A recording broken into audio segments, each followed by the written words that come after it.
Hi, Megan. Hey, Devon. Hello, Hockey Style listeners. Welcome back to another episode of Hockey Style with Devon and Megan. We are your hosts who every week love to talk hockey with you. We're season ticket holders and super fans of the NHL. And our episodes have three periods. The first, Megan and I catch up on everything happening in the world of hockey and in our crazy hockey filled lives. In the second period, we bring on an industry guest to share their subject matter expertise and how they help shape the style of their team or franchise or arena. And of course, in the third period, it wouldn't be hockey style if we didn't leave you with our takeaways and a hockey style tip. So we're so glad you're here today. If you haven't yet, please go ahead and subscribe, give this episode a like so that you can follow up with us. We have some incredible guests lined up for next year, which is only a couple weeks away. But we don't want to get ahead of ourselves because today's episode is one of our favorite hockey ladies. We will introduce her momentarily. But first, Megan, how are you? What's going on in your hockey world? Well, I'm good. The Wings are in first place in the Atlantic, but that could last, I don't know, maybe Woohoo. 5 more minutes. I don't know. And Yeah. it's not because of anything they're going to do. It's because it's insane. Yeah, it definitely makes for some exciting hockey, though. For sure, for sure. We're on the West Coast road trip, which means we aren't getting a ton of sleep either because we we tend to keep the Red Wings hours as we stay up until all hours of the night slash early morning watching all these games. But they have been worth it and super eventful. How about that Seattle game? Poor Dylan's face. Oh, well, these things happen. That was a fact from the game last night that was the first time that ever happened to him. And how crazy in Yeah. 11 years that had never been a thing for him. Yeah, I don't know if they said did he never get a cut or Stitches. Yeah, I think stitches? yeah. Stitches. And hmm he just went for it with like three rows of stitches and hmm it was not a pretty sight. I was feeling sad for his wife probably watching at home thinking, "Oh my God, his face." Hopefully they already did their Christmas card photos. But he came back after a short break and it definitely gave the boys some confidence and resurgence. They went on to a victory and then last night's game in Vancouver was even better. And of course, he Dylan was there leading the charge with a bubble, which was good. What's really crazy is my perspective of that game is we did not play great, especially in the first, but it just worked out for once. You And it's are like, I don't think that we can expect that type of goaltender performance every single game. So I hope that they get a boost from Gibson's performance and just keep improving because there were moments I was watching this game and I'm like, this is gonna fall apart any minute. you were But right.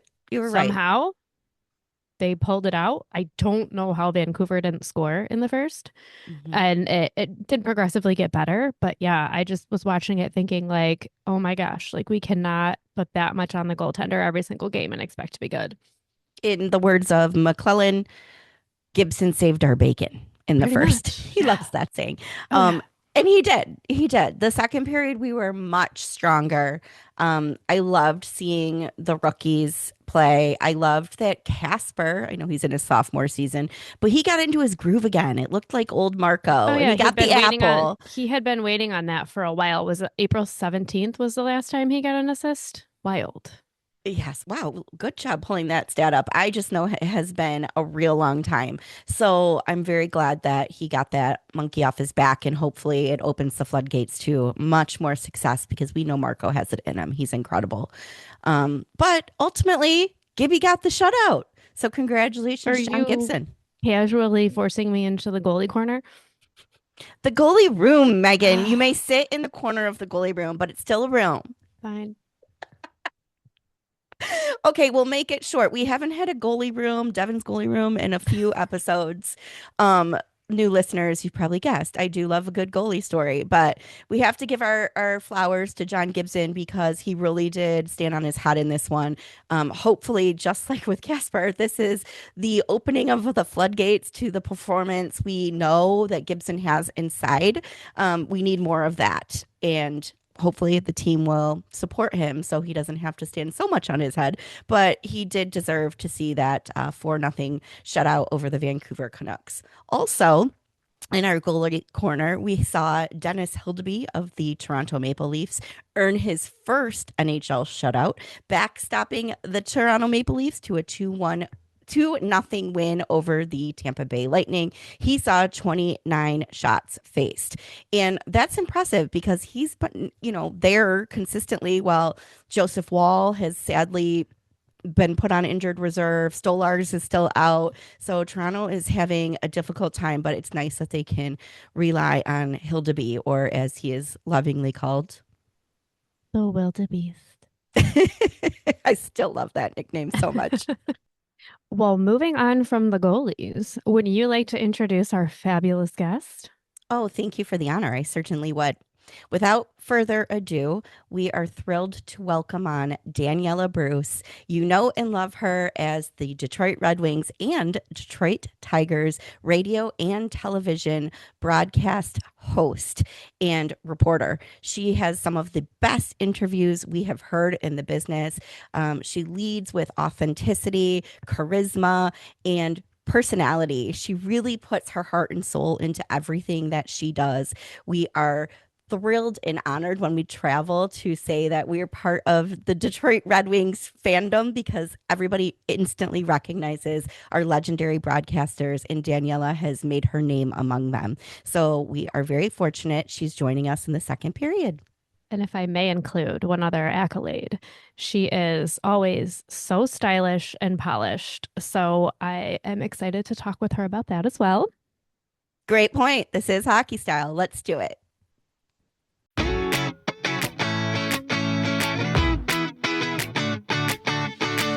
Welcome to the second period, and welcome to our special guest, Daniella Bruce. How are you?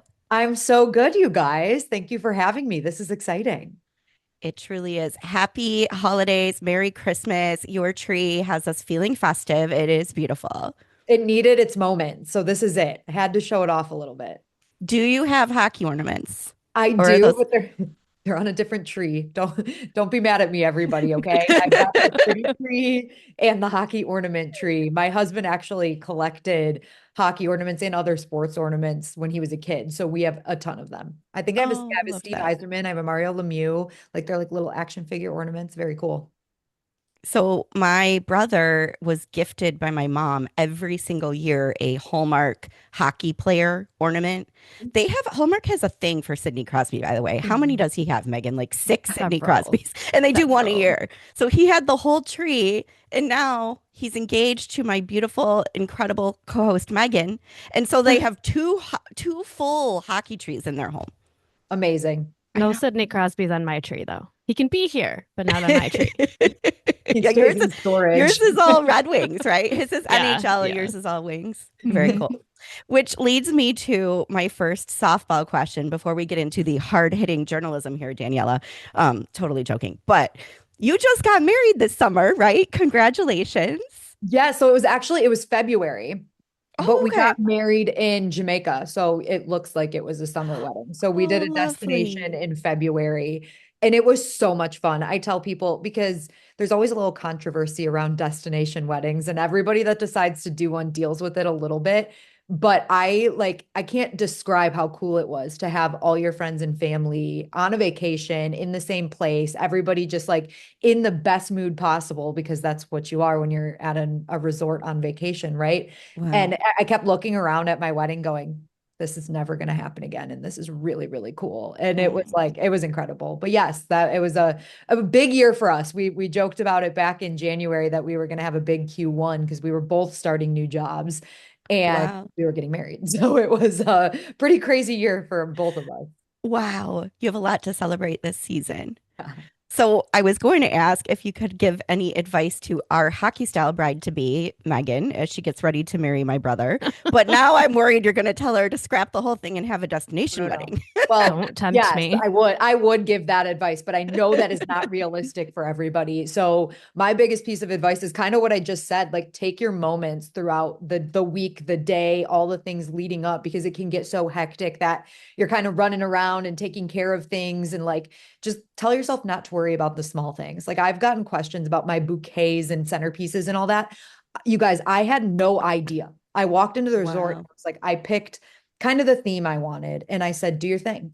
And it was the most peaceful thing to not have to worry about that stuff and just to know. So even if you did already pick it, don't stress about it and take your moments, like take it in, because it's like it sticks when you do take that moment to look around, and there's like certain images that stick in your head, and even like smells and things that you'll remember if you just let it soak in. So that would be my biggest Oh, piece of advice, because it goes Nice. by very fast. Yeah, I don't think I can scrap it, but hopefully it'll at least be fun. It is Of course it will going to be. be on Kentucky Derby Saturday, so it is Kentucky Derby themed, and we will be watching the Derby.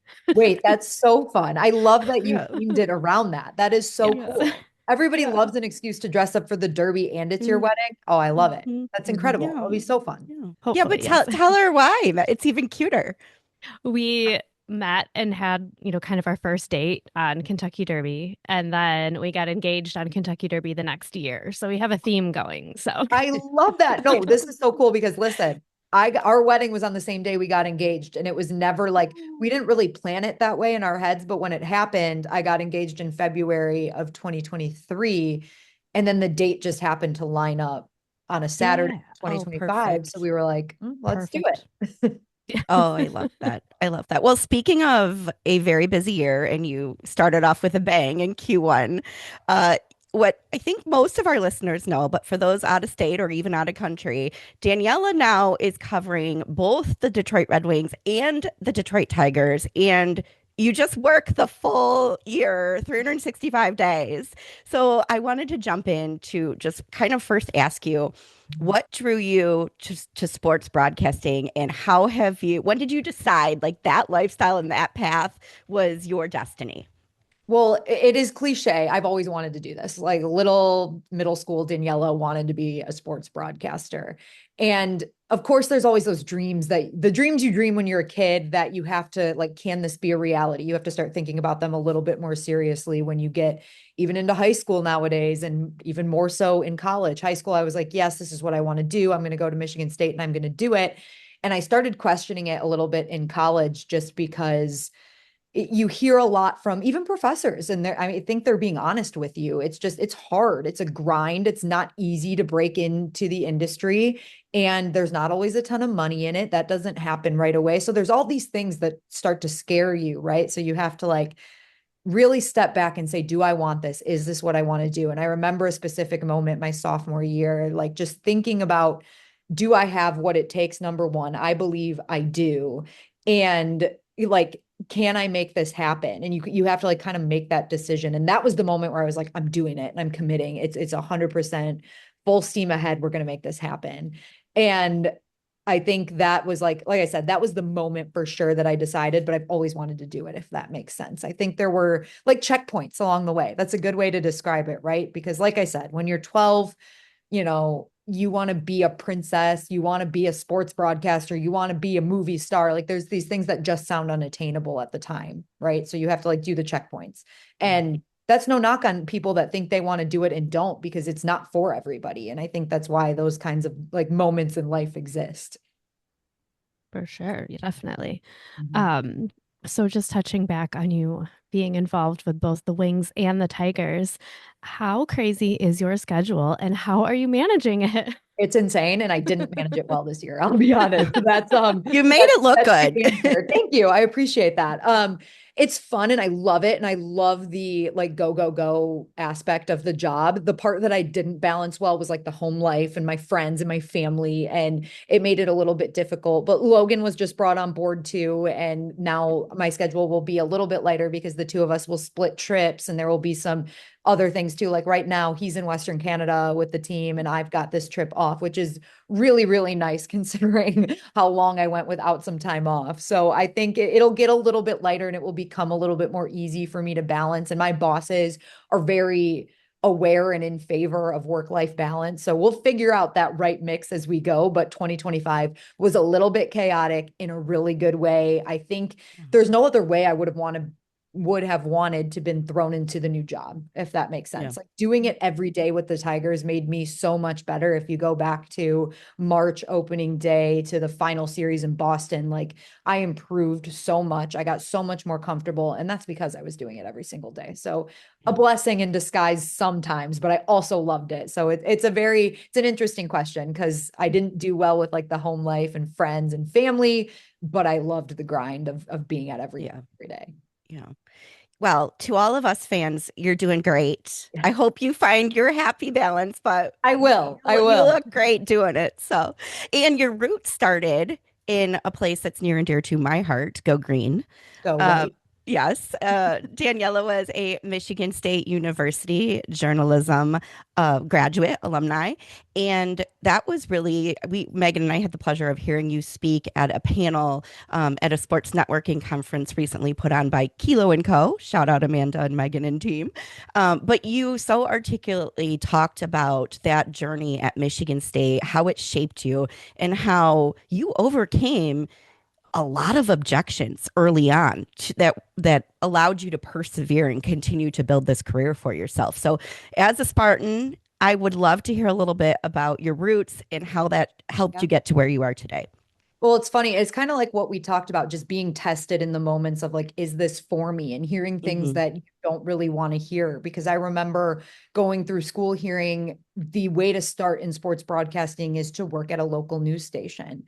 And most people that do start in local news end up having to move, to the middle of nowhere in a very small town and start very small. And there's absolutely nothing wrong with the local news path. Some of the best broadcasters in the country, in the world, started as local news broadcasters. It just wasn't for me. Like I didn't Yeah. love the atmosphere of a newsroom, and I knew that early on. And I wanted to cover sports, and I knew that like you'd have to do a little bit of both if you were working in local news. And so to hear that that had to be the path, and I was like the kid that was like, no, the student that was like, I'm not doing that. I'm gonna figure out a different way to do this. Like I think that was part of like the ups and downs of it. And then I told this story at the panel you guys were talking about. I think it was my junior year, either end of sophomore year, beginning of junior year. There was this list that came out in like a Michigan State magazine of some sort that was like the top paying careers. And the obvious ones that you would think of, like surgeons, engineers, all that were at the top of the list. And at the very bottom, I'm not kidding you guys, the very bottom, some of the things that were listed above it, you were like, what? But it was journalism, was number Yeah. 100. And Oh my I gosh. went into full panic mode. I'm like, I don't Yeah. know if I can do this. Like there's just a lot of panic set in at that moment. But my dad was actually very helpful in that process. And he was like, hey, go get your degree. You're going to get a journalism degree and you're going to be able to do whatever you want with it after graduation. So Mhm. just settle down, go do it. And I was like, okay, he's right. I got to go do this. So that was another pivotal moment for me. And Bob Gold, a professor there, and then L.A. Dickerson, Lorian Dickerson, who is actually Dan Dickerson's wife, was one of my professors there. And I've got this was one of those moments that was like, I got to stick with it. Yeah. He came in and spoke at her class. So I was in her sports journalism class. He came in and spoke to us. And this was kind of right after that list came out and I was contemplating everything. I went and talked to him and just introduced myself, said hello. He stopped me as we were walking out the door and he pulled me back and he goes, you have a great voice for broadcasting. Like you need to stick with this. You have an excellent voice. And I was like, all right, I'm sticking with it. Like that's it. I'm sticking with it. And then like full circle moment when I spent 2 seasons in the booth with Dan as a radio reporter. So he's been one of my biggest supporters since I came into the organization. So it's just funny how that worked out too. Like Mhm. just felt like a lot of little connections along the way that all make sense now, which again sounds very cliche, but I truly believe that a lot of those things happen for a reason. Yeah, For sure. listeners, you never know how your one little compliment is going to impact someone. Like Yeah, that made such a totally. difference for Yeah. you. So, Like he wouldn't have known that. I've told him now, but he would have never known that in the moment that that was something that made me stick with the career. And now yeah, I get to work with him on TV too, because he fills in as a TV play by play when Jason's not yeah, there. It's like, it's so cool. And he knows it. And he knows that I've like got the most respect yeah. for that guy. He works harder than anybody I know. And you probably don't realize, Daniela, everyone talks about when little girls see you on TV, Mm. how inspired they are. But the ladies from our parents' generations. My mom went to Michigan State, started her studies in journalism. Her plan was to become a journalist, and she was told no so many times. It's probably not going to work out. It's a pipe dream. Good luck to you. She did end up back in the day switching to nursing. Yeah. So it's I think it's extra special to see people like you who did follow their path. And so you're inspiring all of us out there, I guess I'm That saying. is, it's, and I love hearing it, trust me, but it's one thing I don't think I'll ever get used to because, and I don't think anybody ever does. It's you just think, oh, it's just me. Like, I'm just doing what I like to do. Like, like, there's no way that I'm inspiring a generation of women, but I think that's something so special about the role that I play and the little girls I meet that want to do it. I'm like, that's amazing. Like, stay Yeah. with it. Cause you're going to hear someday that you shouldn't, but do it anyway. And then mentioning like the older generation, I absolutely love talking to Jen Hammond. She was one of the first women that I interned with. Mhm. And the things that she went through, that's like a true trailblazer right there. Like she went through a lot to have to, or just to get women in the space that they are now. Like women weren't going into locker rooms back then and like all the things that she had to overcome to integrate herself into the sports world. And now she's like a Detroit sports icon, right? So Yeah. it's incredible like to hear from all the different perspectives and it sometimes it may not seem like it's growing as much as it is, but it has come so far for women in the sports world. And I think that's amazing. For sure. And I think that it's awesome that you hold a very special place in Red Wings history. And it almost feels like a proud mom moment that in 2022, you were the first woman to join Ken Kale in the radio broadcast booth. It still makes me excited to think about what was that experience like for you? And did you prepare for it? Did you just go for it? What was that like?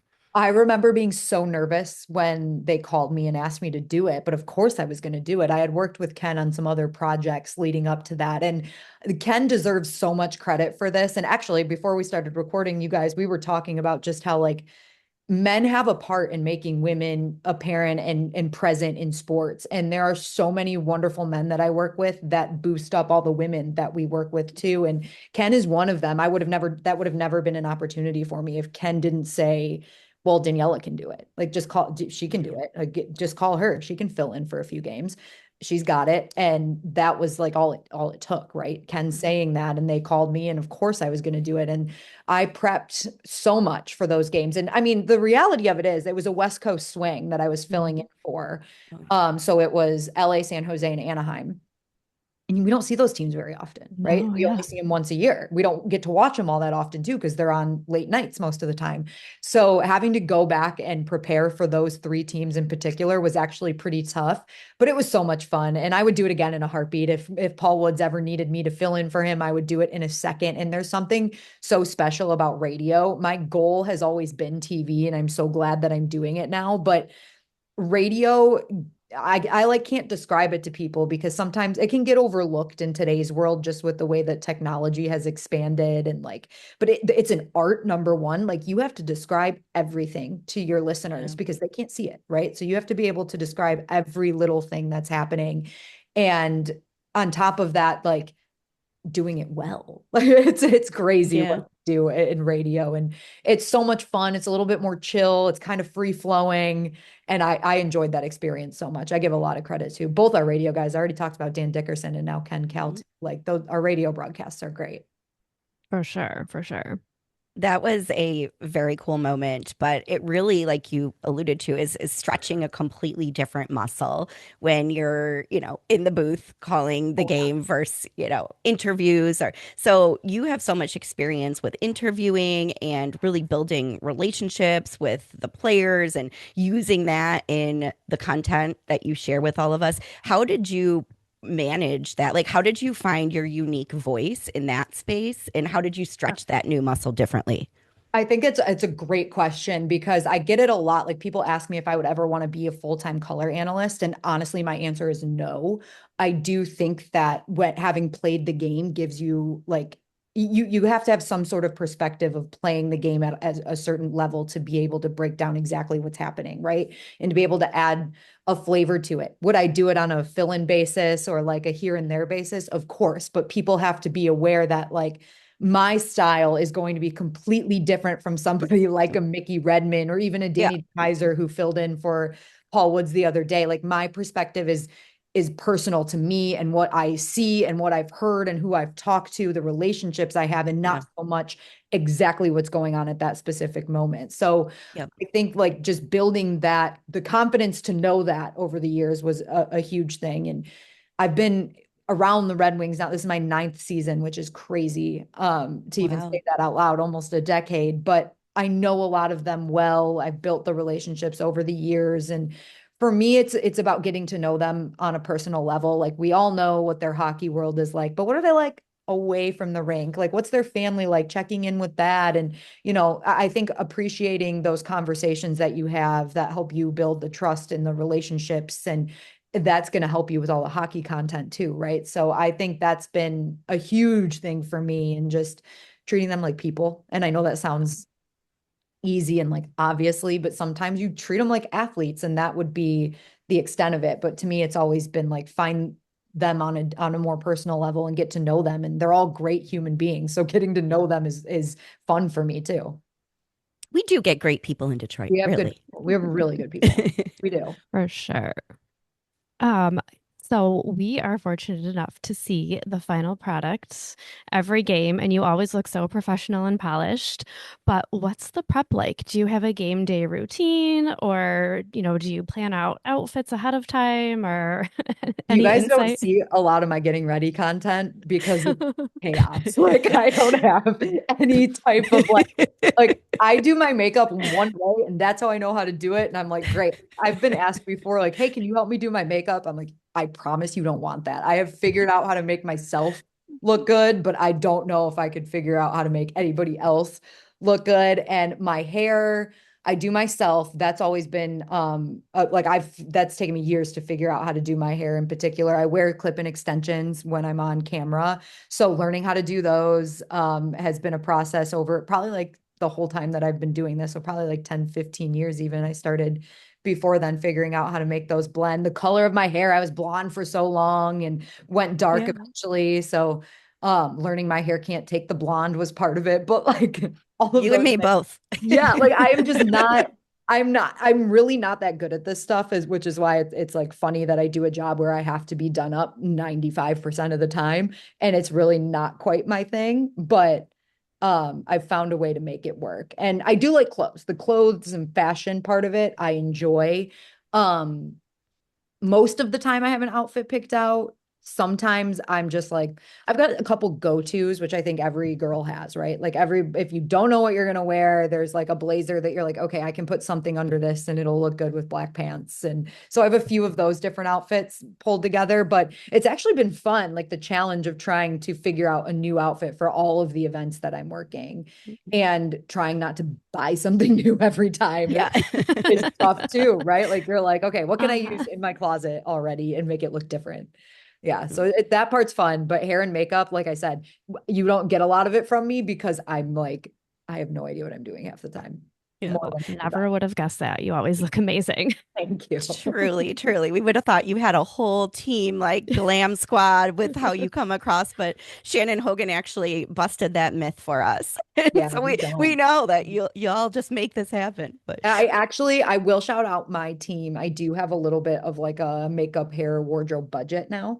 oh Um, nice. which is Good. yeah, not always a thing, and that's very, very cool of them to realize that that is an expense, right? Like that's Yeah. an expense in life, and so that's helpful, and I can kind of use it the way that I want to use it. But yeah, people were surprised to find out like I do my hair and makeup on my own, and I'm like, yeah, every day, every Yeah. day. We had Except we opening night, I got my hair and makeup done opening night. And I might for New Year's Eve too. that red carpet outfit you wore was so chic. That was Like everyone stopped paying attention to like the A-list players walking by and everyone was just like, look at Daniella. It was so good. If you haven't seen it, listeners, this red pantsuit ensemble, très chic. it's on my You Instagram. stole the show. Thank you. So I had a lot of fun watching. I don't know if you caught this one, Megan. Daniela did like a reel, I think it was, or a TikTok of packing for the last long West Coast road trip you went on. And I had so much fun because we stay up like crazy people. We don't have kids. We stay up late and watch every West Coast game. So we could see like all the outfits you packed, like you actually did commit to and wear in Yeah. order. I was like, oh yeah, I remember she put that one in there, the little maroon. Like, Yeah, well, it's funny because when you pack for the road, you don't like you've got to pack, especially doing a trip like that where we went to a couple cold cities and a couple warm cities and you're like but the rinks are freezing and yeah, it's crazy to pack for it was like a 10-day trip I think and you're like well that's all I can fit so I have to commit I have to make sure that I wear yeah, these one day or the other or else I'm gonna have to go shopping but I have no room in my suitcase so if I buy something else I'm literally gonna have to get rid of something so it's an art that to pack for that long of a trip. Baseball helped me with that because obviously it's more games, but the trick yep, there is like baseball, a lot of it's summer clothes. So it's not taking up as much space. yep. Where hockey, you're like, it's hoodies, it's jackets, and then it's also summer clothes when you're going to LA and you're like, what? Yeah, I don't know yeah. what to do. It's tough. So this is our podcast, hockey style, equal parts style and down Great. and dirty hockey. So back to the other side of it. I wanted to ask you too about, especially in today's game, because like you said, you've been with the Wings now for 9 years. Even over that time period in the last decade, the sport has gotten even faster. So when things are happening so fast, live, on and off the ice, just changes. And how do you stay nimble in real time? How have you dealt with being on camera and having to be totally flexible? Yeah, you know what's funny is I was actually going to bring this up because I've gotten a couple messages or saw some comments on social media that I have, excuse my language, resting bitch face when I'm working. I've And never. I'm like, I do though. Like I know I do. So it's okay. Like I know I do. But the video that I was gonna make is like, guys, listen, like I might sometimes, but that's because like I have to be locked in and I have earpieces in, which most people know, but I don't think some people realize that the entire game, like I've got earpieces in, I'm listening to Ken and Mick, obviously. Yeah. And then I've got producers, directors, like all in my ear telling me what we're going to do when. And then the plan gets scrapped because somebody scores a goal and this, that, and the other. So I'm listening. I've got an intermission interview that gets canceled because something major happened and I got to run here, there, and the other place. So there's a lot of things going on, especially I feel like more so in hockey, you have to be a little bit more flexible with the things that you're doing. Like I might be scheduled for, okay, we're going to do this story coming out of the under 10, right? So the Mhm. under 10 break, you're going to bring it out of break, Daniella. Here's your story. And then all of a sudden, there's a huge hit and somebody leaves the ice and you're like, oh, well, we got to replay it. So Mick can talk about that. And it's like, okay, we got to bump you here. So I have to be ready to get moved around the show, moved around locations. Like I try to move around a little bit. I've been trying more to walk around LCA. I feel like in baseball, Yeah. it itself to it a little bit more, just walking around the ballpark and seeing fans. I don't do that as much in hockey. So I've been trying the past 2 games that I reported. I've been walking around seeing people, which is great. But all of this is happening while I'm still listening and have to be locked into what Ken and Mick are talking about and have to be ready to go if they need me or like those FanDuel reads that I do. Those sometimes Yeah. happen within 5 seconds. Like they're like, hey, or doing updated anytime goal scorer odds, like next whistle. I'm like, okay, I'm ready. Like I've got them. So you have to Wow. be like very, very nimble and paying attention. So yes, Yep. you've ever seen me have resting bitch face. I'm not saying I don't, but there's a reason for it. And I'm sorry. And if you know anything about me, it's just because I'm locked in. Yeah, that's a really good explanation. But I also think because you're genuinely like a very, upbeat, positive person. And I think Megan and I run into this too. When you smile a lot and then you don't, it's so much more noticeable. Like, Yes. oh, like I get people all the time like, Devon, are you okay? And I'm like, yeah, why? What happened? Like it's just your face needs a break. Right. And then people will like, I'm like listening and I'm kind of like looking through, like I'm not like looking at anyone in particular and somebody will be talking to me, but those earpieces are noise canceling. So if I even have one ear in and you're talking at me from this side, like I can't hear you. And I feel like people think I'm ignoring them. So I promise you I'm not. I promise. That's my Yell husband's at me, excuse tap too. me. Yeah. He's wearing earpieces. Well, you have covered so many big moments, emotional storylines, tough things, good, bad. Is there anything that stands out that was particularly memorable for you or even challenging? Yeah, I think my my favorite moment so far that I've covered was the Tigers winning.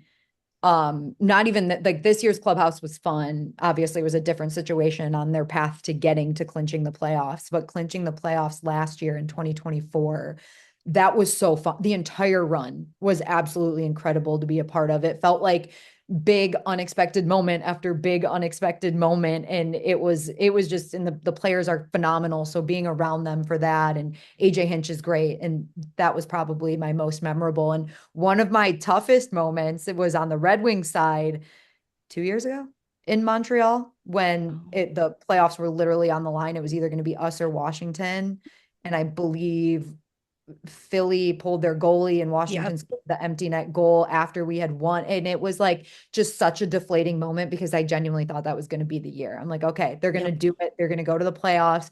You know, we all were optimistic that maybe they could win the first round and make a little run. And just for it to not happen was tough. And that was a really, really sad, I shouldn't use the word sad, disappointed locker room to have to go in after the game and talk to the Yeah. guys about that one. That was a tough one. And I think that was Patrick Kane's first year here. Yes. And Yep. so not knowing what his future was one of the biggest, like it was a huge question even immediately following that game. So that was a really, really heartbreaking one to have to cover, and still, you have to cover it. So you have to do it. You have to ask the questions. And that was a big learning moment. But hey, they've provided some fun moments this year so far. And with the way the East is right now and the Atlantic Division, like we're first place right now as we're speaking. So I know. As we speak, number one in the Atlantic. Oh, I just got goosebumps. You're such a pro, Daniela, because while you were managing that devastation when James Reimer was celebrating that they pulled out the victory, and then he saw the look of the players on the bench and just you could see him just crumble. yeah. I was at a client event at a bar in public, and my eyes started welling up with tears, and I just had to say, guys, I'm not feeling very well. I have to go home. Like I couldn't even finish a professional event because I was so upset. I can't imagine like walking into that locker room. And it Oh, wasn't even just like the upsetting moment. It was another like miraculous last second goal for us to force I overtime. know. I know. Anyway. And then it was, yeah, it was, yeah, that was a very emotional roller coaster. Hmm. Yes, Roller yes. coaster. Well, Yes. you are a true pro and you see the organization from the inside on a daily basis. And you mentioned things are really positive this year. I think not just from the numbers perspective, because that's so volatile, especially in the Atlantic Division and the whole Eastern Conference, but from the fact that there's this livelihood, this energy. Megan and I volunteer at training camp, and we saw it from day one.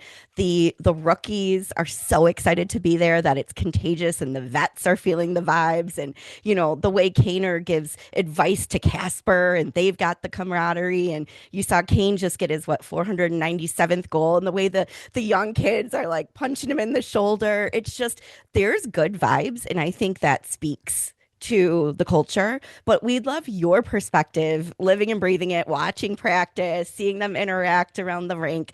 How do you think the culture this year is different or positive? Or, I mean, could this be our year?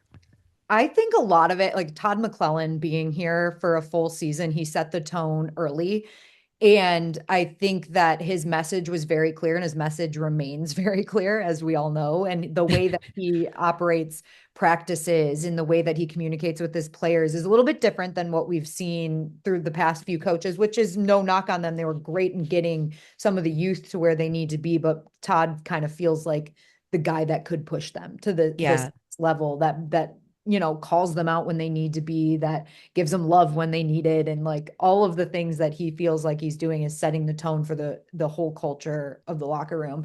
Dylan Larkin growing as a captain, and I feel like he's even taken bigger steps in that role this year. And now Mo and Lucas both getting A's. I know it kind of can feel like a small thing right there, but it's pretty big to know that those are the two guys that you're going to go to. Like you have guys like Patrick Kane in that room, and it's Yeah. Lucas Mo that are wearing the A's. And I think that says a lot about where they are and the role that they've taken both on and off the ice. So I think it stems from the top down, but there's also just a really Yeah. good group in there right now. And that helps. Like you see Yeah. it when they have the chemistry and they actually like each other and they enjoy each other. Like you can feel that. And the way that some of the veterans have embraced the young guys, because that's not always easy to have all of these young players coming in and like trying to take some of your spots, number one, and then number two, like they're learning. So you have to be willing to work through some of the bumps and bruises that are going to come with rookies breaking into the NHL. And it's been fantastic, like Yeah. absolutely fantastic to see the way that they've kind of meshed together, gelled together. And it feels like they're kind of hitting a stride now. They are playing really well at the moment. And I Mhm. think like got a big game from Gibson. Like that's huge. Like those Yeah. types of little things that are going to build to some success at the end of the year. Yeah, Yeah. I totally agree. I have been so impressed with Dylan Larkin this season. I just feel like there's a different energy. He seems like just almost joyful, like he's really enjoying the game again. And I love to see it. And I think it's had a big effect. So that's been Yeah. so I mean, awesome and to I would see. never want to speak for him on this. And we talked to him about a lot of what he went through off the ice on our Hmm. podcast on the conversation line when he joined us. But Hmm. just like getting through some of that, now they've got to welcome their baby girl over the Yeah. off season. So Yeah. just a lot of really positive things for him and just like exciting stuff off the ice too. Yes, Yeah. he felt like a new man at training camp. Yeah. Yeah. I got my That first energy, Larkin right? jersey. I feel it. He's just, Yeah. yeah. The fact that he had what 3 rows of stitches after that Seattle game I in the know mouth and still came out. But he barely missed 2 shifts or a shift, and he's hockey back players out are there. Yeah, different breeds. yeah. Different breeds. But it meant the world to the team to have the captain back, and you could see that he's very invaluable to us. Yes. For sure. So we are fortunate enough in Detroit to have an amazing broadcast team, and we're so glad you're a part of it. But do you have any stories about Ken, Mickey, Larry, funny things they've done that you can share? Working with Ozzy is the best, Oh, guys. Yeah, yeah. I He can is only. like, sometimes I gotta lock him back in. I'm like, hey, we gotta focus. Lock in here, Ozzy. But he's great. He's so much fun. We're still building the chemistry on the Red Wings side. Obviously, it takes a little bit of time to get used to like each other's style, like when to jump in, when not to. So some of that's still new, but it's been a blast. And like a lot of the stories of just like traveling together, that's one of the most fun things, like going out to dinner together on the road. On that West Coast trip we all went out in, we went to Alcatraz together, like a Yeah. lot of the crew went. Ken was with us. I don't think Murph did not come with us on that one, but me and Ken went, and it was like just doing things like that. It's so fun. And we have great, again, like I'm talking about the players as great people, these our broadcasters are great people, and we genuinely like hanging out together. And a lot of fun dinners, a lot of fun stories. Baseball's a different animal because you're with those people for so long and so many days at a time. So yeah, we have a really good group. You guys are right. We have a great group of broadcasters and they're a lot of fun. For sure. Also, personalities behind the desk are legendary, but we have some big personalities on the team this year too. And you talked about this on the panel that I believe I asked you this question, but how do you leverage like the personal stories? Like, how do you build those relationships that help shape the narrative that you're able to share with fans and listeners? And it's specifically to this season, I wanted to ask, is there a moment that has been especially fun or meaningful for you, or a good story that you learned from this year's group? Yeah, well, I would say some of the building the trust and getting the personal stories that players are willing to share, that does take time. Like it really Mhm. does. It takes time getting to know them. It takes time sitting with them when, like, again, off camera, like just chatting, catching up with them and caring about them as people. So that is kind of where the advantage is for me, and just having been there for a while now and getting to know these guys. And honestly, it's kind of the story that smacks everybody in the face this year, but Emmett Finney in general, like everything that's happened with him has been Mhm. amazing. And I think that I met him for the first time. He got drafted in 2023, right? So the 2024 draft, That sounds right. I think so. There was a draft party and he was there because development camp was about to start. So he was there and I did like a Q&A with him. So I believe it was 2024. And that was the first time I'd met him in person, or maybe the second, because I met him at development camp the first. But I sat and talked to him for a while there. And that's kind of when it started. I was like, I really like this kid. Like, I know he's Yeah. a seventh round pick, and like, I hope this works out for him. Like, I really like this kid. So I started following his career after that, like watching him in Kamloops, like the numbers he was putting up in the WHL. And I went, whoa, whoa. Like they were like eye Mhm. popping that next year. And when he made it this year out of camp, I was like, that's just it's amazing. And then all the ties, Yeah. of course, you're gonna tie him to Zetterberg and like the seventh round pick story. So that's always fun to tell, and learning a lot about him. Like he's great. He's one of those personalities in the room that I can talk to. I did a story on him being a Blackhawks fan growing up, and he was a Blackhawks fan. You would think because of Patrick Kane. No, it was Christopher Stieg. And I'm like, Christopher Stieg, how did that happen? So he got to telling me the story, like, that's my neighbor. And Yep. I used to go to his camps, and he would let me bother him when I was a little kid. So there's like a whole background of why he's a Blackhawks fan that came from the conversations just, inside the locker room. That's But so I cool. absolutely love his story, and I hope he sticks. I hope he sticks for a long time because I think he's great. If he keeps playing like he has been, Yeah. things are looking positive. I Exactly. listened to that episode you just did of the conversation line, and what a joy to hear Emmett's story and everything he's doing to, skate while his mother's battling cancer and keep a positive attitude, and just he has such a bright future ahead of him. Thanks for And they'll sharing probably those stories. they'll probably kill Yeah. me for saying this again because the two of them are so sick of me. But Nate Danielson and Emmett Finney dating twin sisters is I just like know. I'm in love. I love it. And Nate's the Oh my matchmaker, and it is my favorite thing. I'm like, you guys, that's so cute. I love it. Great work. God. Well, we just Almost had taking a a page out of our book. Yeah. there you go, Megan. We just had Heidi Browning, the CMO of the NHL, on, and she, being marketing genius that she is, has talked about how a lot of hockey fans want, they feel more invested when they know the stories of the players. And it's stuff like that, those little tidbits that, make you smile that much bigger when you see their success. Or, like last night, it was one of the first three rookie plays, both the primary Oh, assist, the yeah. secondary assist, and the goal were all from rookies. And like just knowing, well, those two are dating twins, and like They're it like just it besties off makes the it ice so too. fun Yeah. that those are roommates. Like it's just Right. very cute. It's like Yeah. mini Mo and Lucas. And right. And that's like the challenge of, the stories that, of course, I like to tell. I like to talk hockey, right? You like to talk the numbers, you like to look at the stats and how that's impacting everything. But you also want to know the personal stuff, right? And Yeah, that's the stuff that humanizes them and helps you feel a little bit more connected when you're watching hockey, which is amazing. For sure.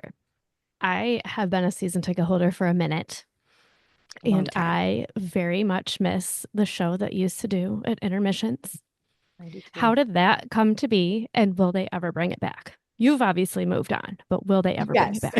back? So that was the show, like when I interviewed for the job and auditioned for the job with the Red Wings, that was the job. So I didn't get it. And they were like, well, we want to create something for you. We really like you. Like we still want you on the team. And we're thinking about doing this.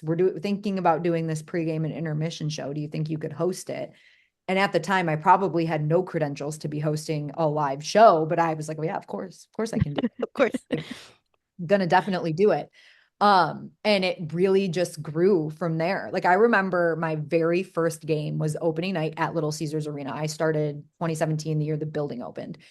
And I'm getting ready to host a show, and they bring over Chris Chelios, like, hey, he's gonna co-host the show. And I'm like, okay. Like I had no Wow. idea that he was going to do it. And he did it for most of the first year. Manny Legacy was in there a little bit. And then we Mhm. kind of switched. Like Danny DeKaiser did some, Drew Miller did some, Jason Woolley was up there for a while. Not only Darren McCarty, how could I forget? Not only was that like a great way for me to learn how to become a broadcaster, because it was, even though it was only in arena, I was doing a lot of the same things I do now. And sometimes even more so, like I had to do a lot of the production side of that show too. And but it also, like, I was connected with all the alumni. Like I was learning more from them than I had ever learned. So that was really exciting. And then I started working with Art too, who I still talk to a lot. Art Regner's been great, but that's how that came about. And when it kind of went away, it was kind of after COVID and they were trying to rethink the in-game show a little bit. And I wouldn't say that I don't think there are plans to bring it back, but I don't think like I've heard like, maybe we could do another game day live type thing. And I think Kara would be great at it. Yes. They did bring it back. She'd be so good at it.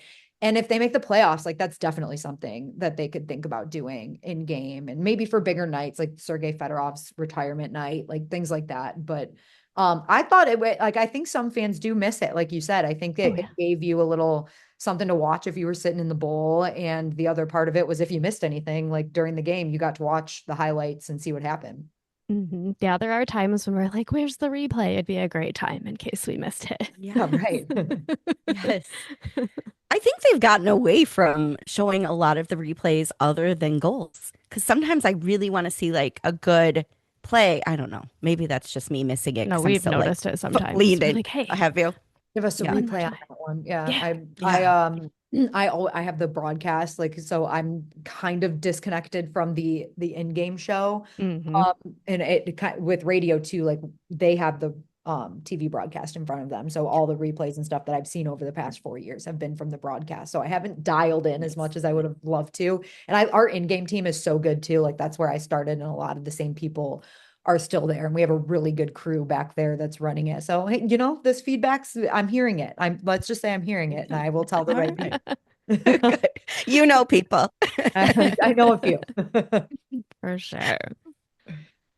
Um, so kind of going back a little bit, we are so happy that you represent us for the Red Wings as a female broadcaster. We talked about it a little bit. Do you have any advice for young women who might be interested in entering the field? I think my advice for women that want to do this is to number one, be ready for the grind. Like there is a glamorous part of this job, and I won't lie about that, right? But it takes a long time to get to that. And there is so much more to it. Like there is so much work that goes into this job and being good at it. And it's still every day I getting feedback and how can I get better? How can I be a better broadcaster? How can I be a better interviewer? How can I build these relationships further? So it'd be ready for the grind, but also like believe in yourself. Like you have to Yeah. believe in yourself to make it happen in this world, because the broadcast world, I mean, and actually really in the world in general, because you're gonna have people that tell you no, that tell you you can't. You're gonna hear no, which I Yeah. did multiple times that led me to this job. So I think for just be resilient and know that it is going to be a grind. And when you start to feel that grind at first, it might feel like, oh my goodness, I can't do this. Power through, because you can do it. That would be my advice. Well said.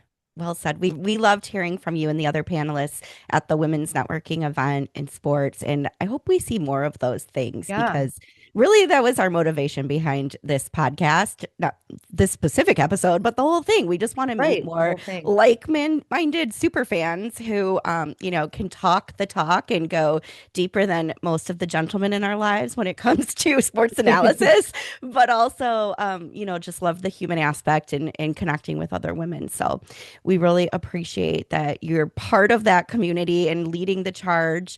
To kind of wrap up our Q&A before we hopefully can do some rapid fire with you if you're up for it. Oh yeah. We wanted to ask you about, just what's next for Daniella Bruce. You've already achieved some huge milestones. What are your thoughts about the future, whether it's hockey, baseball, or media in general? What are your goals and dreams? What excites you the most?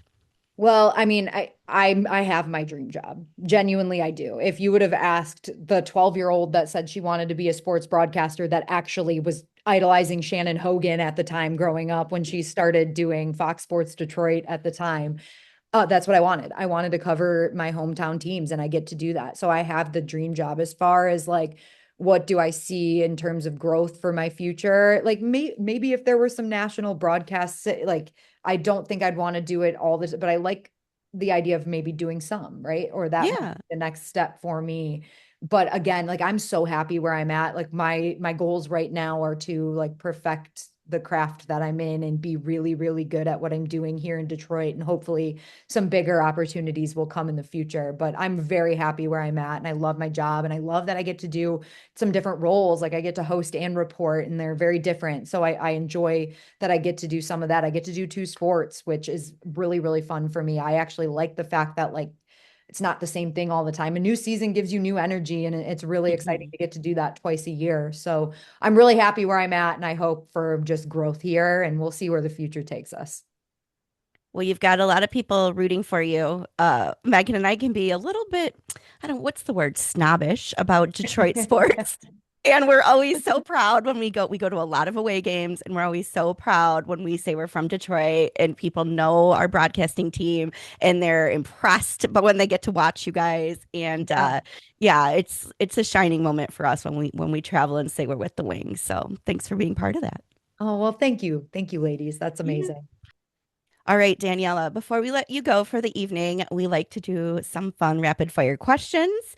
Are you ready? I First think thing that comes to mind. Okay, these are really easy. Favorite arena to work in besides Little Caesars Arena?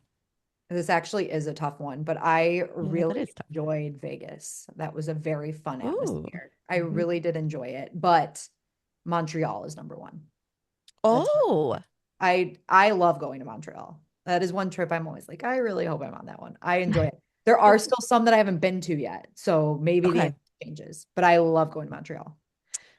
We have not Good been to to that know. one yet, but it's on the Mhm. list. So when you do go, it was actually one of the buildings that Little Caesars Arena was kind of built Mhm. surrounding the Bell Center. Like same idea, just newer. Celine. And it's really cool. And the gondolas, they're a little older, but it's like a very similar design. You feel like you're kind of right on top of the hockey. And Montreal's just a very cool city. So Yeah, Mhm. for sure. For sure. So, do you have a go-to coffee or game day drink? I drink a lot of coffee, and that is probably like I'm coffee and water for the most part. Love a Coca-Cola once in a while too. I used to drink way too much Coke, so I've cut that back, but it's coffee and I'm very lame. I like just a basic coffee with some cream in it. I Mm. know. I go to Starbucks and I panic because I have no clue. Same. Like, I just want a coffee with cream. Yeah, that's okay. Megan and I both drink black coffee, so Mm, Yeah. you're slightly more fancy than us. Yeah. yes. Okay, this is okay. Maybe these are tougher than I actually thought. Favorite Red Wings jersey of all time? These There's only are so many really hard. choices. These are really hard. Um, That was sarcasm when Megan said you no, have so many I choices. There are a No, few. you only have so many. Yeah. yeah, there's not. I think it's that Winter Classic, like Hmm. with the cream in it. What year Hmm. was it? The Big House Yes. 2014. Yeah. I love It's a that jersey. beautiful one. It's a great So jersey. that's why I was gonna say I'm not just saying this because like it is the centennial season, but honorable mention to the centennial Yes, jerseys. I think I they did a agree. really, really good job with those. Hmm. So yeah, those are my absolutely. two. I like the cream. I like that cream color in there for an Hmm. alternate. Like obviously we have very great red and white, but I like Yes, the to mix it up, the cream. We were definitely. giggling as Red Wings fans because we get so excited because, they never touch the winged wheel original six. When we get a new color and the color is cream instead of white, Megan and I are like, oh, think of all the new outfit Got black on options. the reverse retro, but that didn't do that. You have that Winter Classic jersey, don't you, Megan? Yeah. I mean, I just Yeah. had it was when Reebok was still making the jerseys, so I just have a little women's cut one because we don't That's do cute. that anymore, which is some sort of sad. But it yeah, they don't Fanatics, wish Adidas and Fanatics, neither of them ever did like a smaller women's cut jersey with an actual sewn logo. And I'm like, the breakaway Oh. jerseys are nice, but I guess I'm a little bit of a snob too. I'm like, I want that embroidered logo. I don't want to Hmm. be denied Right. that. And Reebok did it. Maybe someday Mm. someone will do it again for the ladies in their Yes. sizes. But it's like I put on a 42, which is what, an extra, extra small, and I look insane, but that's okay. That's the game day look now. You're a good That's in right seamstress. now anyway, right? Like isn't baggies looks, so Yes. it Yes, works. I'm good for now, for sure. All right. If you were a hockey player, what position would you play? I'd be a forward for sure, goal scorer. I was a soccer player and I was a goal scorer. So I Love would it. definitely I'd probably be a wing of either I shoot right. So I'd probably be a right wing.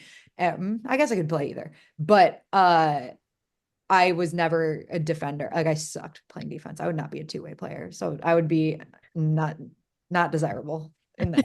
Uh, Okay. You could be the Patrick Kane of the that's team. literally I would I Yeah. would be or Alex DeBrincat, like more Or of that Cat. kind of player. Yeah. Yeah. Love that. We need that because Megan's a defenseman and I'm a goalie. There Not you go. really. We don't play hockey. Let's be clear. Perfect. Try to play. But mentally. All right. Oh, one's also kind of tough. Outside of Detroit, is there a current NHL player that you really love watching? Who is my favorite to watch right now? Macklin Celebrini's up there. Every time I get to see him, I'm excited. But I hate saying this right now because he's kind of owned the wings, but Matthew Schaefer has been Yeah. really cool. I tend to like lean towards the young. I love the excitement of the young generation right Yes. now. And I'm trying to think like Nikita Kucherov, also a Red Wing killer, but like always have loved watching him play. Who else? I think that's I'm real into the like the young wave of guys that's coming up Yeah. right now though. I think it's really exciting to watch. And I mean, getting to watch Patrick Kane on a nightly basis, we probably take that for granted a little bit. So there's that. And of course there's the obvious of Connor McDavid and the superstar.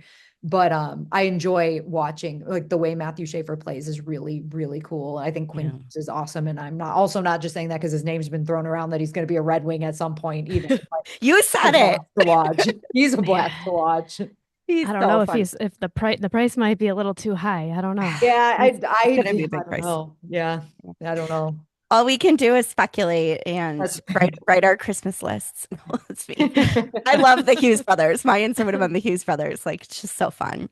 yeah. Anyway, good answers. Hopefully, when the boys return home from this long road trip, the Schaefer will not be our demise because we need a good at-home win too to keep the momentum going.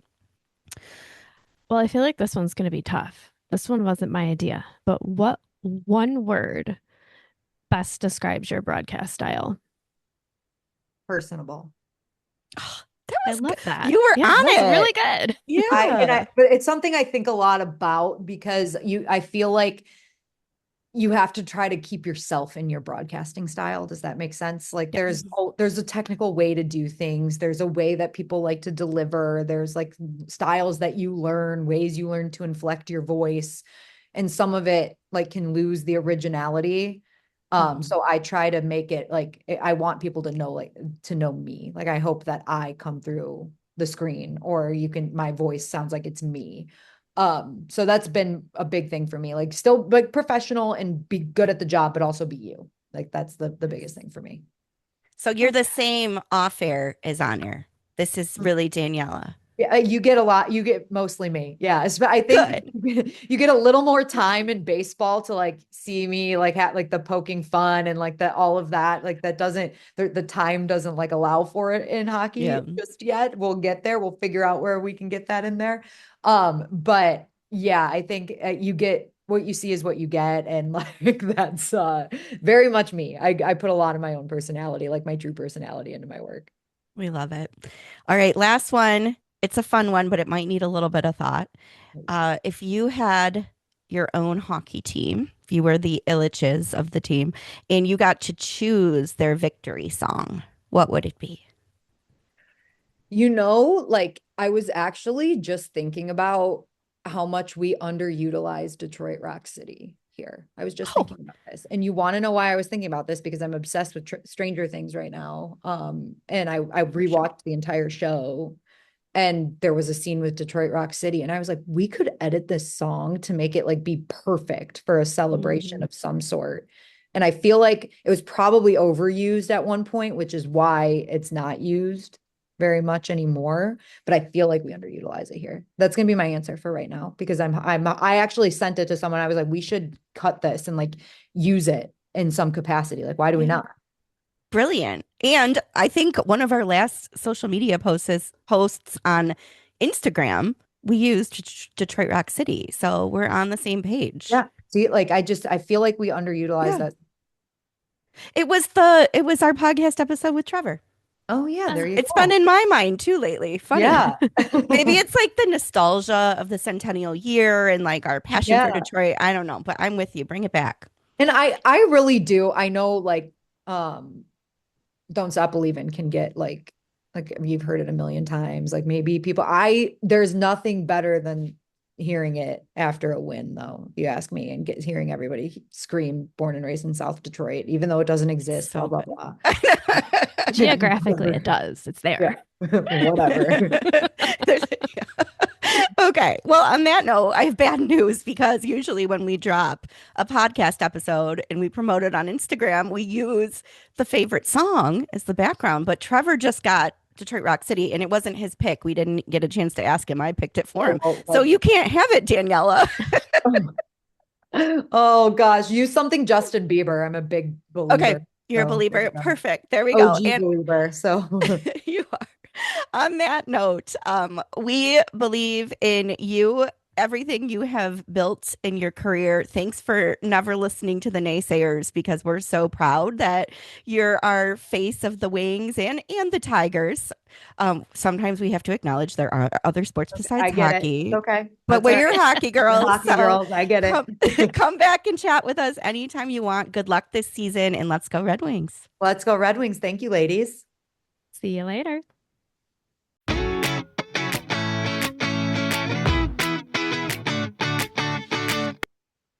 Welcome to the third period. Welcome. Megan, what a great conversation with Daniella. I am truly so impressed with her and also feel a little bad that she does this all day long and then spent her evening with us during the busy holiday season. But it was such a treat. And her tree looked gorgeous. I know. I'm so jealous. It's really awesome. We'll get into Christmas and holiday decor a little bit later in the third period. But first, I wanted to ask you because you didn't get a chance to share. When we had the unfortunate, heartbreaking loss as a tiebreaker in the 23-24 season where we did not make the playoffs, where were you during that moment? So I was still working my fun part-time job at Amazon. So I didn't even get to No. watch the game. And I had my Apple Watch on that would give me consistent updates. I remember those So days. I'm thinking, okay, this is good. Things seem good. I was working like a particular job where I was kind of paired up with someone. So I'm kind of like, talking to them like this is what's happening. Like if this happens and we're all good and we're in the playoffs, but this can't happen. And eventually, like, I'm like, okay, like I know the game in Philly needs to wrap up, but right now we're good. And Yeah. then I had to report back later, we are not good. Oh, And it was so disappointing. It's like, well, it really truly was like a roller coaster of emotions. And I'm doing it solely off my Apple Watch. Like, I feel like the best description of it would be the Parks and Rec where she's like, everything's fine. Everything's terrible. Like, I just no idea what's going on. Did your coworkers think you were having like some sort of internal crisis? Like, I'm good, I'm bad, I'm good. Well, pretty reserved. Like it was what I was doing was pretty active, so like you could really kind of only like glance and like I don't really remember like having outward reactions, but in the moments that we could talk, be like, "This is great," and then I'd be like, "Never mind, cancel. It's canceled. Things are not great." Oh my gosh. Well, I'm glad you're not dealing with the Apple Watch life anymore. No, I That don't was do that. those were rough times. But I also hope that none of us have to deal with that type of heartbreak again. Like Oh gosh. let's keep this playoff spot we have, please, I guys. think one of the most frustrating parts about it too was that if a rule hadn't changed, it was us. And Mhm. it's like that just feels so arbitrary. Like Yep. and still it was still on us to at some point do better and get Yeah, another point. But it was just I kind of like, know. man, if one thing's different, it's us. Like that sucks. Yeah. I know. I was peeved a little bit about the number of people who were like, if somebody had just told John Tortorella Philly didn't have a chance, he wouldn't have had to pull the goalie. And then I'm like, but you always play a game to do your Right. best. Like he's not Exactly. going to be like, oh, let's not worry about it. Like Yeah. I we certainly needed another point somewhere. I feel like he would never. Yeah, I feel like it's on us. But yeah, Yeah, it did at the moment feel very like arbitrary. Like, well, okay, I guess. I know. Literally a tiebreaker. So Mm-hmm. let's Yeah. not have it come to that this year. But that Atlantic Conference is insane. How Oh my we God. can go from out of a wild card spot to first in the Atlantic in I a think matter of was three there games. I don't know. I think there's like 5 points separating It's 5 teams. it's That's really close. Yeah. It makes for some really exciting hockey though. Like I think this year I'm watching more um non-Red Wings divisional oh matchups yeah. regularly. I'm trying not to miss any of them because they all matter so much. And It I don't think, feels like yeah, pre-playoff hockey. Like it feels like February, March hockey, even though we it's can't only pretend December. it's not by design. Like they have tried their Mm, best to create parity and they've done it. Like if you want every yeah. game to matter, you found a way. Here we are. Yeah, it's a great point. That's a Hmm. great point. So Daniela alluded a little bit. I wasn't going to bring it up, but she alluded to the Quinn Hughes trade talk. Thoughts on that? I meant what I said. I don't know that the price is worth like I mean, I sure it would be great to have Quinn Hughes. Anybody would love it. Who wouldn't love that? But my concern is giving up too much of our future for a player Yeah. that I kind of suspect would want to go play with his brothers eventually, regardless of where he is. So Yeah. I don't want to give up like like you see like mock trades and it was like Simon Edvinson, Marco Casper, Emmett Finney. I was like, are you out of your mind? Yes. Like Yes. all of that plus draft picks, like if that's the price, I don't want to pay it. Of Yeah. course, I would love to have Quinn Hughes, but not at what cost? Right. I think it really comes down to what we want to do immediately and what Vancouver is looking for. And I'm speculating, but I think Vancouver wants active young talent I do now, too. If they not just were draft picks, interested in assisting with some veteran players who are which I don't making think a is lot what they're of money. looking No, for. I don't think so either. Mm-mm. We could give them a few of those, I but I got don't think some, that's what they're looking for. couple few. Um, I know we can only speculate. The only thing, I do agree that Quinn has made it clear that he wants to play with his brothers. Like that's darling. Whether or not it's reality, it's very rare that you get three brothers who all get to play on the same team at the same time. If that happens, great. But it seems like that family does have an affinity for Detroit. Like you've seen his Well, they're mom from and here. dad in the Players Club at LCA. Yeah, they're from Um, here. yeah, and they Mhm. they grew up playing with Larkin and in the Michigan hockey system. So I feel like what if instead of them all going to Jersey, what if they came to us? Do Is they that want to too agree big to of that a now? dream? Will they if Well, everyone consents Luke now? just signed, but Jack didn't. Well, He's got that to doesn't. stop getting injured though. He's got to get some help with his wine drinking or steak cutting or whatever. I'm just kidding. I'm totally kidding.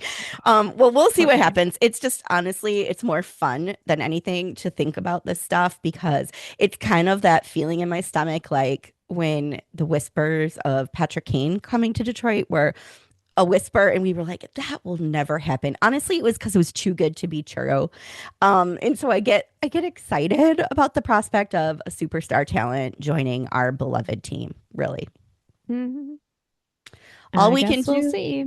stay on the nice list for Santa. How is your Christmas decorating going? Um, yeah, we're working on that. You did just move, so props to you that you're even working on it. I think that when we moved into our house, we probably took that first year off or Well, maybe just did the tree. I'll tell the truth, and that by working on it, I mean we talk about it and then we don't do anything. Okay, fair enough. I have my tree up, and I have like some little bits and bobs, but I did not do my garland through the house or the things I usually do.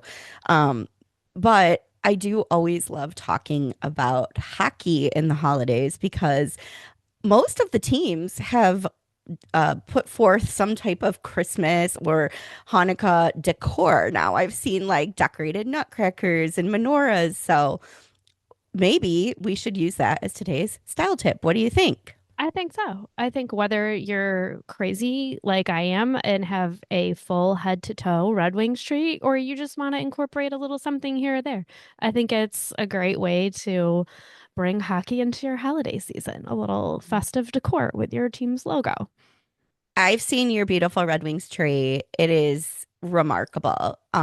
It's equally beautiful and themed. So even though it's themed, it's not, it has like, pretty elements that still make it feel very chic. So tell us a little bit more about where you have got some of these ornaments over the years. I feel like it's starting to lean into just like solid Red Wing stuff. It, It definitely I'm trying to think. Like there's so many different places. Every now and then I'll find something on Facebook Marketplace, vintage decor that, they don't make anymore, or there's usually a few ornaments in the team store. Usually there is a ornament every year made out of rink glass from LCA. So I've got a few years worth of those to put on the tree. And those are always fun because they reflect the light in such an interesting way. And, Hmm. usually there's some kind of fun theme with them every year. So those are always great to grab. I think one of my favorite ornaments did come from Facebook Marketplace, and it's a bunch of them, but they're little candy canes that are Red Wings. And they're just so they're so cute. I haven't seen those yet. I That's know. cute. Well, if the tree does make it up, it will probably stay up for all of hockey season because it just Yes. becomes hockey decor at that point. And also, who wants to take a tree down if you don't have to? It totally works. I think that's fair. Hmm.